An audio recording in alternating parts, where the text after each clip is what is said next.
Bonjour à tous, je vais corriger un exercice concernant la définition d'une fonction.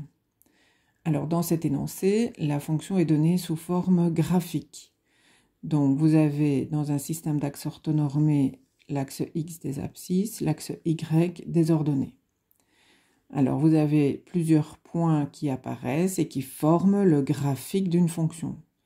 Pourquoi? Parce que lorsqu'un point appartient au graphique de la fonction, cela signifie que l'abscisse du point, qui est le nombre par exemple ici moins 2, est appliquée par la fonction sur son image qu'on lit comme l'ordonnée du point, par exemple ici moins 1. Alors il s'agit bien d'une fonction parce que certains nombres x n'ont pas d'image. Il n'y a pas de graphique de fonction à la verticale de ces nombres. Donc certains nombres n'ont pas d'image, d'autres nombres ont une image, mais il n'existe aucun nombre qui ait plus d'une image. Donc ça correspond bien à la définition d'une fonction. Une relation pour laquelle tout nombre réel possède 0 ou une image, donc maximum une image. Alors, on peut répondre aux questions. On demande d'abord quelle est l'image de moins 3 par f. Donc, moins 3 est le nombre x égale moins 3.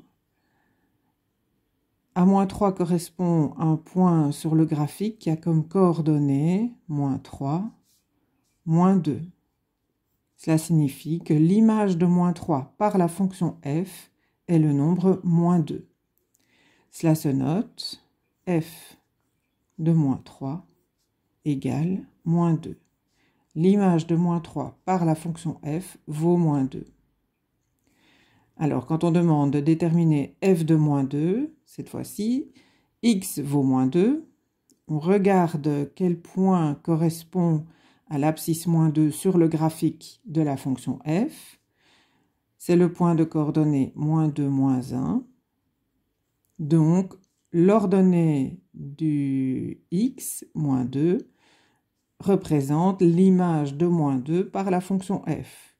Ce qui se note, f de moins 2 égale moins 1. L'image de moins 2 par la fonction f vaut moins 1. Alors, quels sont les antécédents de 2? Quand on demande quels sont les antécédents, ça signifie que 2 est l'image. Et on demande de quel nombre 2 est l'image.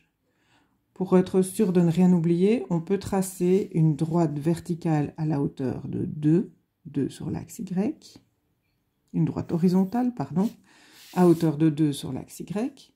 Cette droite va couper le graphique de la fonction, dans ce cas-ci, en 2 points. La coordonnée du premier point est moins 1, 2, et de l'autre point est 2, 2. Cela signifie qu'il y a un point du graphique qui a comme coordonnée moins 1, 2, donc pour lequel l'image de moins 1 par la fonction f vaut 2. Donc, l'antécédent de 2 correspondant à ce point-ci est moins 1. X égale moins 1 est un antécédent de 2. Pour l'autre point, qui a comme coordonnée 2, 2, l'antécédent de 2 est la valeur de x correspondant à ce point-ci, c'est donc 2. Donc, le nombre 2 possède deux antécédents qui sont moins 1 et 2. Donc, si un nombre sur x ne peut avoir que maximum une image, un nombre sur y, par contre, peut avoir plusieurs antécédents. Alors, quels sont le ou les réels dont l'image par f vaut 3? La question est la même que la précédente. 3 est l'image d'un nombre réel, ici un seul, puisqu'il n'y a pas d'autre point à hauteur du 3 sur le graphique. Donc 3 est l'image d'un nombre réel. Le point qui correspond à ce point-ci sur le graphique, donc la coordonnée de ce point est 0, 3, ce qui signifie que 3 est l'image du nombre 0. Ce qu'on peut noter, f de 0 est égal à 3.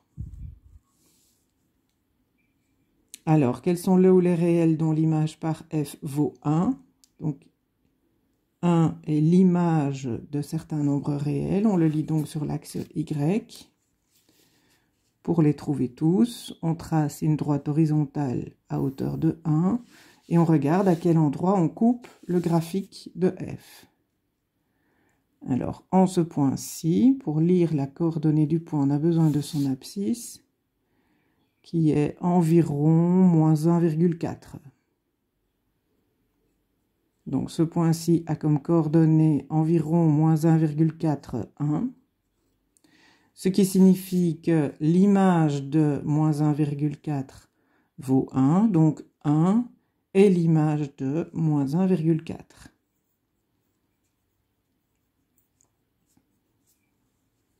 De l'autre côté, on a un deuxième point dont l'ordonnée vaut 1 et qui se trouve sur le graphique de f, c'est le point de coordonnée 3, 1. Donc 1 est l'image du réel 3, puisque le point de coordonnée 3, 1 appartient au graphique de f. L'image de 3 par f est aussi égale à 1. Alors à partir de ces observations, on peut définir deux ensembles qui caractérisent la fonction. Tout d'abord, l'ensemble domaine de f. Alors, le domaine de f, par définition, est l'ensemble des réels qui ont une image. Alors, comme nous avons vu tout à l'heure, les nombres qui se trouvent avant moins 4 sur l'axe x n'ont pas d'image. Les nombres situés entre moins 4 et 5 ont une image. Et les nombres supérieurs à 5 n'ont pas d'image. Donc, ce qu'on appelle le domaine d'une fonction, c'est l'ensemble de tous les réels qui ont une image par la fonction. Dans ce cas-ci, le domaine de la fonction que nous considérons est le segment qui va de moins 4 jusqu'à 5. Alors, de même, sur l'axe y, on peut regarder quels sont les nombres qui sont des images de réels par la fonction. Donc, quels sont les nombres à hauteur desquels on trouve des points du graphique de la fonction. Alors, si on passe en revue tous les nombres de l'axe y, on a ici les nombres moins 5, moins 4, moins 3 qui ne sont l'image d'aucun nombre puisqu'il n'y a pas de point à hauteur de ces nombres-ci.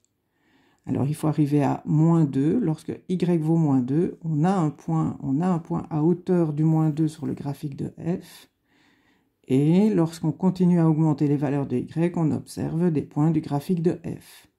En tout cas, jusqu'en y égale 3.